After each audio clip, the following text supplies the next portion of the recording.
ప్రధాని నరేంద్ర మోడీ సభను సక్సెస్ చేయడానికి బీజేపీ భారీ ఏర్పాట్లు చేసింది. టీడీపీ వామపక్ష కార్యకర్తలు సభను అడ్డుకునే అవకాశం ఉండడంతో ముందు జాగ్రత్త చర్యలు తీసుకున్నారు. ఈ 4 ఏళ్లలో ఏం చేసింది, ఏపీకి ఏమిచ్చింది మోడీ చెబుతారంటున్నారు కమలనాథులు. మోడీ టూర్ షెడ్యూల్ ఏంటో ఒకసారి చూద్దాం. ఉదయం 10:45 మోదీ విజయవాడ విమానాశ్రయం చేరుకుంటారు. గవర్నర్ నరసన్ ఆయనకు స్వాగతం పలుకుతారు. అక్కడి నుండి హెలికాప్టర్లో బయలుదేరి 11:05 గుంటూరు ఏటుకూరు బైపాస్ రోడ్డు వద్దకు చేరుకుంటారు మోదీ. 11:15 వేదిక వద్దకు చేరుకుంటారు. 5 నిమిషాల పాటు ఈ ప్రాజెక్టుల ప్రత్యేకతలను ప్రధాని మోదీకి వివరిస్తారు అధికారులు. 11:20 మోదీ ప్రాజెక్టులను ప్రారంభిస్తారు. భారత వ్యూహాత్మక చమురు నిల్వల సంస్థ ISPRL oil industry development corporation సంయుక్తంగా విశాఖలో ఏర్పాటు చేసిన చమురు నిల్వల కేంద్రాన్ని ONGC ఆధ్వర్యంలో కేజీ బేసిన్ లోని గ్యాస్ ఫీల్డ్ డెవలప్మెంట్ ప్రాజెక్ట్ ను ప్రధాని జాతికి అంకితమిస్తారు. BPCL కృష్ణపట్నంలో ఏర్పాటు చేసే చమురు సమీకరణ, నిల్వ, పంపిణీ టెర్మినల్ కు శంకుస్థాపన చేస్తారు. గుంటూరు సభా ప్రాంగణం నుండే బటన్ నొక్కి ప్రారంభం, శంకుస్థాపన పనులు చేస్తారు మోదీ.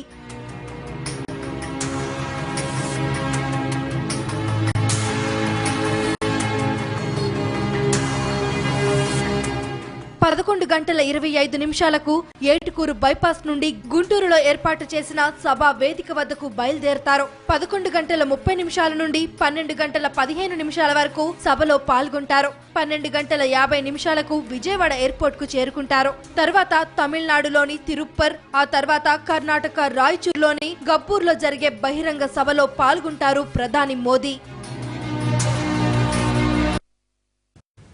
మోడీ టూర్ పై పూర్తి సమాచారం మా ప్రతినిధి కృష్ణ లైవ్ లో అందిస్తారు. Krishna, over to you. Thank you Pratibha. మరో 2 గంటల్లో గుంటూరు ప్రాంతానికి మోడీ చేరుకోనున్నారు. ముందుగా ఢిల్లీ నుంచి గన్నవరం చేరుకోనున్న మోడీ ఆ తర్వాత అక్కడి నుంచి ప్రత్యేక హెలికాప్టర్లో ఇక్కడ గుంటూరు ప్రాంతం చేరుకుంటారు. 2 పార్టీలు, ఇక్కడ అధికారంలో ఉన్నటువంటి టీడీపీ, దేశంలో అధికారంలో ఉన్నటువంటి బీజేపీ అత్యంత ప్రతిష్టాత్మకంగా తీసుకున్నటువంటి ఈ సభ ద్వారా మోడీ ఏం చెప్పబోతున్నారు, రాష్ట్రానికి అన్యాయం చేశారనేటువంటి అపవాదు ఉంది ప్రస్తుతం బీజేపీ మీద కానీ మోడీ మీద కానీ.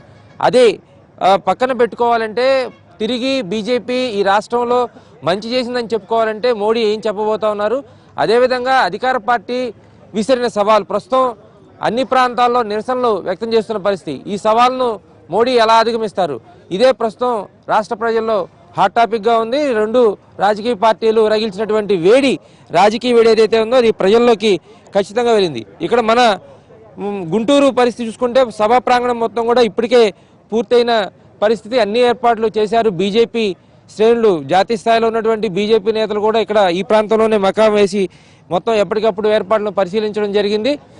అయితే నిన్నటి నుంచి ముఖ్యమంత్రి చంద్రబాబు అనూహ్యంగా చెప్పడం జరిగింది, ఖచ్చితంగా దీన్ని అడ్డుకోవాలి, పార్టీ శ్రేణులు కానీ ప్రజలు కానీ ఖచ్చితంగా అడ్డగించాలి అని. ఆ తర్వాత విజయవాడ గుంటూరు ప్రాంతంలో పెద్ద ఎత్తున ఫ్లెక్సీలు కూడా వెలవడం జరిగింది, మోడీ గో బ్యాక్ అంటూ, మోడీ నెవర్ అగైన్ అంటూ.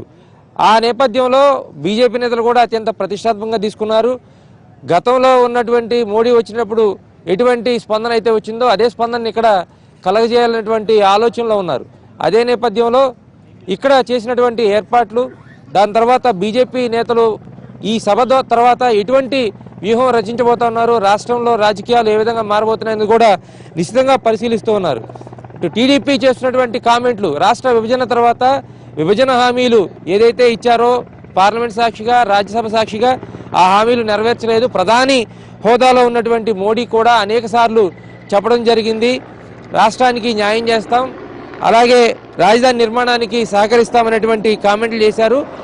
అలాగే ప్రత్యేక హోదా అనేది చాలా సెంటిమెంట్ అంశంగా మారింది ప్రస్తుతం ప్రజల మనసులో.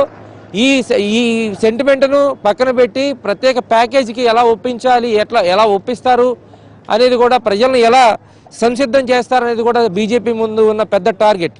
దీంతోపాటు మరో పక్కన ఈరోజు సభ ద్వారా రాష్ట్రానికి ఏం మేలు చేయబోతా ఉన్నారు, రాష్ట్రానికి విశాఖ రైల్వే జోన్ కానీ ఇతర అంశాలు కానీ, కడప ఉక్కు కానీ ఇటువంటి అంశాలు ఏమి ప్రస్తావిస్తారు, ఏమి ప్యాకేజీలు రాష్ట్రానికి ఇవ్వబోతారనేది కూడా మొత్తంగా ఒక ఆలోచన ఉంది.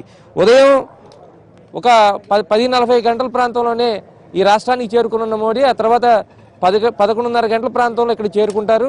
దాదాపు 45 నిమిషాల పాటు మోడీ ప్రసంగించే అవకాశం ఉంది. దానికి సంబంధించి అన్ని ఏర్పాట్లు చేశారు అధికారులు. దాదాపు 1700 మంది పోలీసు శాఖ సిబ్బందితో, ఆ తర్వాత స్పెషల్ ప్రొటెక్షన్ గ్రూప్ ఈ మొత్తం కూడా పూర్తిగా ఆధీనంలో తీసుకుంది. నిన్నటి నుంచే తీసుకుంది. ఇప్పటికే మొత్తం గుంటూరు ప్రాంతం మొత్తం కూడా జల్లెడ వేయడం జరిగింది. ఎక్కడ నిరసనకారులు కానీ ఆందోళనకారులు కానీ ఎక్కడన్నా మోడీ పర్యటనకు కానీ లేదంటే సభకు వచ్చే వాళ్ళకి కానీ ఆటంకం కలిగిస్తే ఎటువంటి చర్యలు తీసుకోవాలి, ఎటువంటి జాగ్రత్తలు తీసుకోవాలి అనేది ఇప్పటికే పోలీస్ శాఖ సమాయత్తమైంది.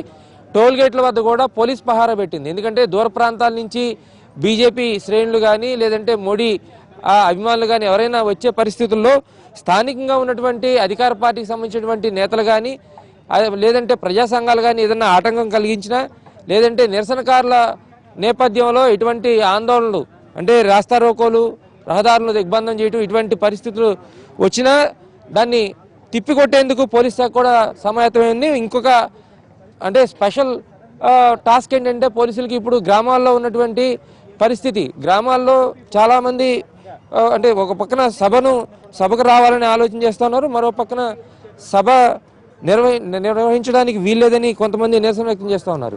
ఈ నేపథ్యంలోనే ఖచ్చితంగా గ్రామాలకు సంబంధించినటువంటి పరిస్థితి కూడా అంటే గ్రామాల నుంచి ఈ సభకు వచ్చేటప్పుడు ఖచ్చితంగా ఘర్షణ వాతావరణం ఉంటుంది. వారిని వారించే క్రమం కొంతమందికి ఉంటుంది, అలాగే ఇక్కడ సభకు తరలి వచ్చే వాళ్ళ పరిస్థితి కొంతమందికి ఉంటుంది. ఈ నేపథ్యంలో గ్రామాల్లో కూడా కొంత ఉద్రిక్త పరిస్థితులు తలెత్తే అవకాశం ఉన్న నేపథ్యంలో అక్కడ కూడా పోలీస్ శాఖ అప్రమత్తం అవ్వాల్సిన అవసరం ఉంది. ఎటువంటి అవాంఛనీయ సంఘటనలు కానీ లేదంటే ఘర్షణ వాతావరణం కానీ తలెత్తకుండా శాంతియుతంగా జరిపించేలాగా ఒక ప్రయత్నం చేయాలి. అయితే దాదాపు పోలీస్ శాఖ ఇక్కడే కేంద్రీకృతమైంది. మొత్తం సభ దగ్గర కానీ లేదంటే ఈ చుట్టుపక్కల ప్రాంతంలో దాదాపు 1500 నుంచి 1700 మంది పోలీసులను మోహరించడం జరిగింది. ఈ నేపథ్యంలో పోలీస్ శాఖ అదనంగా ఈ సవాళ్ళను కూడా ఎదుర్కోవాల్సి ఉంది. ఓ పక్కన బీజేపీ టీడీపీ ఈ రెండు రాజకీయ పార్టీల మధ్య ఉన్నటువంటి వైరం, దీన్ని రాజకీయంగా ఎలా చూస్తూ ఉన్నారు, ఎలా దాన్ని ఎదుర్కోబోతున్నారు అనేది ఒకటి. రెండోది ప్రజల మధ్య కూడా సెంటిమెంట్ ఒకటి తీవ్రంగా ఉంది. అంటే ప్రత్యేక హోదా ఇవ్వలేదు కాబట్టి బీజేపీ నిర్వహిస్తున్నటువంటి ఈ సభను అడ్డుకోవాలని మోడీని గోబ్యాక్ అంటూ చేస్తున్నటువంటి వ్యాఖ్యలు ఈ మొత్తంగా మోడీ పర్యటనపై తీవ్రమైనటువంటి ఉత్కంఠ నెలకొని ఉన్న పరిస్థితి. అదేవిధంగా మోడీ ఇక్కడికి వచ్చిన తర్వాత గుంటూరు ప్రాంతం గతంలో ఎన్నికల ముందు 2014 ఎన్నికల ముందు చంద్రబాబుతో కలిసి ఇక్కడ గోరంట్ల ప్రాంతంలో సభ నిర్వహించారు. తిరిగి మళ్ళీ ఎన్నికల ముందు మోడీ ఇదే ప్రాంతంలో గుంటూరు ప్రాంతంలో సభ నిర్వహిస్తూ ఉన్నారు. దీంతోపాటు ఈ రాష్ట్రానికి సంబంధించిన బీజేపీ అధ్యక్షుడు కన్నా లక్ష్మీనారాయణ సొంత ప్రాంతం ఇది గుంటూరు ప్రాంతం. దీంతో అటు బీజేపీ ఇటు టీడీపీ ప్రతిష్టాత్మకంగా తీసుకున్నాయి. ఎందుకంటే ఈ ప్రాంతంలో బీజేపీ పట్టు లేకపోయినప్పటికీ కూడా స్థానికంగా కన్నా లక్ష్మీనారాయణకు ఉన్నటువంటి పట్టు నిరూపించుకునేందుకు కానీ లేదంటే తొలిసారిగా భారత ప్రధాని వస్తూ ఉన్నారు, రాష్ట్ర బీజేపీ అధ్యక్షుడిగా కన్నా లక్ష్మీనారాయణ బాధ్యతలు తీసుకున్న తర్వాత ఆ నేపథ్యంలో కూడా ఒక తన సత్తా ఏంటో నిరూపించాలనేటువంటి నేపథ్యంలో సమీకరణ అంటే ప్రజా సమీకరణ కానీ లేదంటే ఈ ప్రాంతానికి వచ్చే వాళ్ళ సమీకరణ కానీ చాలా ఎక్కువగా చేస్తారనేటువంటి ఆలోచన ఉంది. ఇదే నేపథ్యంలో ప్రభుత్వం లేదా అధికార పార్టీ లేదంటే ప్రజా సంఘాలు ఏదైతే దాన్ని వ్యతిరేకిస్తూ ఉన్నాయో వాళ్ళంతా కూడా ఈ మోడీ గోబ్యాక్ అంటున్న నేపథ్యంలో ఎలా సభ జరుగుతుంది, ఎంతమంది ఇక్కడికి వస్తారు, జన సమీకరణ ఏ విధంగా ఉంటుంది, మోడీ ఈ రాష్ట్రానికి ఏం వరాలు ఇవ్వబోతా ఉన్నారనేది కూడా ఉత్కంఠంగా ఉన్న పరిస్థితి. ప్రతిభ.